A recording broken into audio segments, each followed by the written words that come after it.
주님께서 여러분과 함께 루카가 전한 거룩한 복음입니다.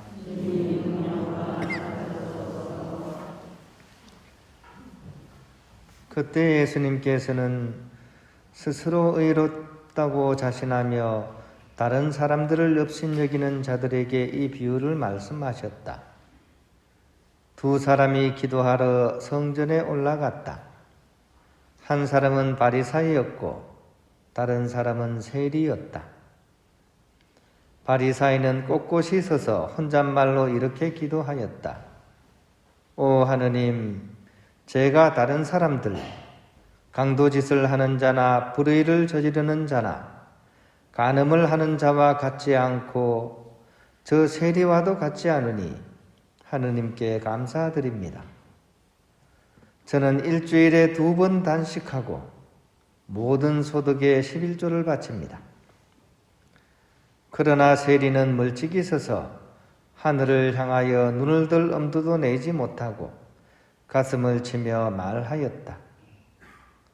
오 하느님, 이 죄인을 불쌍히 여겨주십시오. 내가 너희에게 말한다. 그 바리사이가 아니라 이 세리가 의롭게 되어 집으로 돌아갔다. 누구든지 자신을 높이는 이는 낮아지고 자신을 낮추는 이는 높아질 것이다. 주님의 말씀입니다. 평화를 빕니다.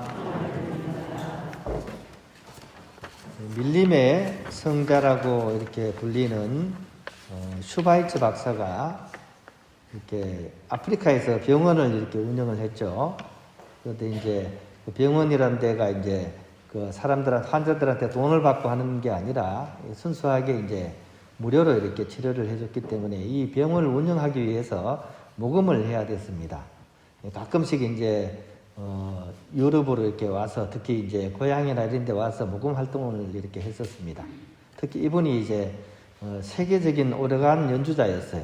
그래가지고 와서 오르간 연주도 하고 이제 모금도 하고 이제 그렇게 했었는데 자기 고향으로 이제 드디어 모금을 하러 이제 오게 되었습니다. 근데 사람들이 워낙에 유명한 사람이 온다 그러니까 이 사람을 보고 싶어가지고 막 사람들이 기차역으로 쫙 나간 겁니다. 그래서 열차가 도착을 몇 시에 온다고 해서 이렇게 기다리고 있었는데 열차가 도착했는데도 불구하고 이 슈바이츠 박사가 나오질 않는 거예요. 왜 안 나오나 했더니만 한참이 지난 후에야 맨 뒤쪽에 3등 칸에서 그 슈바이츠 박사가 이제 걸어 나왔습니다. 그러자 사람들이 질문을 했습니다. 아니 왜 당신처럼 유명한 사람이 3등 칸에서 나오냐고. 그러자 슈바이츠 박사가 4등 칸이 없었습니다. 이렇게 대답했습니다. 그러니까 자신을 낮추고 정말 겸손하게 살았던 그런 슈바이처 박사의 그런 진면목을 보여주는 그런 일화입니다.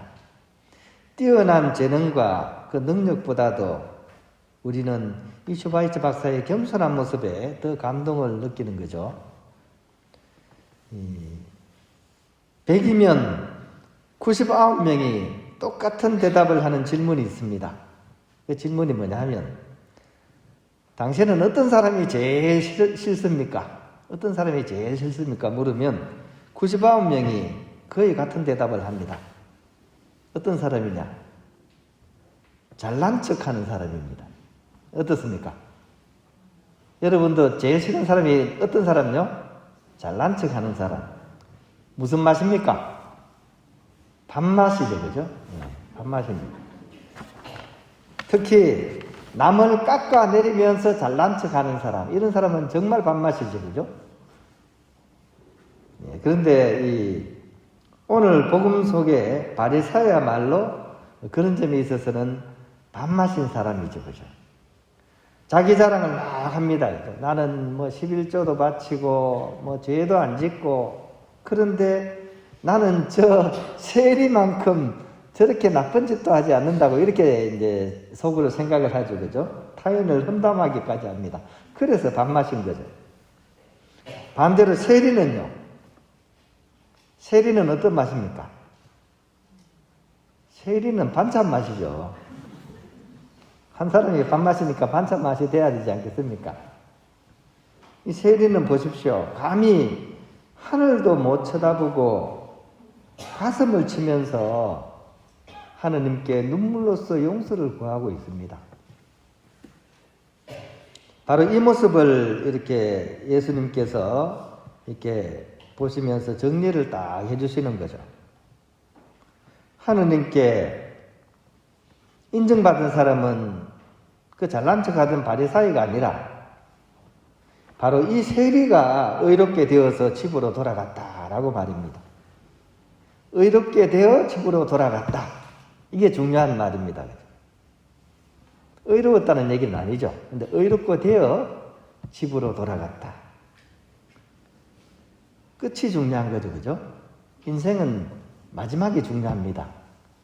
이 앞부분이 어땠는지도 중요하지만 결국은 마지막에 모든 것이 승부가 납니다. 근데 의롭게 되어 집으로 돌아갔다. 끝난 거죠, 뭐. 그죠? 이 세상의 잣대와 예수님의 잣대는 바로 이렇게 다르다는 사실을 우리는 알 수가 있습니다. 바리사이는 이전에 율법을 잘 지켰습니다. 또 극기와 희생을 아주 충실하게 했었습니다. 단식도 일주일에 2번 했습니다. 일주일에 한 번 하기도 힘든데 2번이나 했어요. 11조 철저하게 냈습니다. 아무것도 아닌 것 같죠, 11조가. 그죠? 내가 돈을 300만 원 번다. 그러면 교무금을 얼마 낸다고요? 한 달에? 30만 원 낸다는 얘기는 엄청난 거죠. 공부도 열심히 했습니다. 거기다가 이렇게 다른 사람한테 이렇게 막 존경도 받던 그런 사람이었습니다. 하지만 이 사람은 그 좋은 것들이 처음에는 자부심을 가지다가 나중에는 이게 교만심으로 바뀌어버립니다. 그래서 사실은 내리막길을 걷게 되는 거죠. 반대로 세리는 평소에 돈만 알던 사람입니다. 돈을 벌기 위해서 수단과 방법을 안 가렸을 수도 있습니다. 나쁜 짓도 아마 했을 겁니다. 그렇게 하지 않고 어떻게 돈을 벌겠습니까? 동족도 몰라보고 아마 가족들과도 아마 등졌을 거예요. 하지만 세리는 가슴을 치면서 회개했고 그리고 눈물로써 기도를 했습니다. 저울을 딱 가운데 놔두고 그저 두 사람을 재어볼 필요가 있습니다. 일단 죄 지은 걸 한번 저울에 한번 달아봅시다. 이쪽에 세리고 이쪽에 바리사입니다. 자, 저울이 어떻게 기울까요? 죄가 많으니까 쭉 이렇게 기울겠죠. 이게 누굽니까? 이게 세리입니다. 그죠? 이쪽은 바리사이고. 자, 이번에는 속마음을 이거는 이제 눈으로 안 보이니까 엑스레이로 딱 찍어서 보겠습니다. 자, 어떻게 될까요? 이쪽이 세리고 이쪽이 바리사입니다. 어디 기울까요? 예, 이번에는 뀨 이렇게 기울었습니다.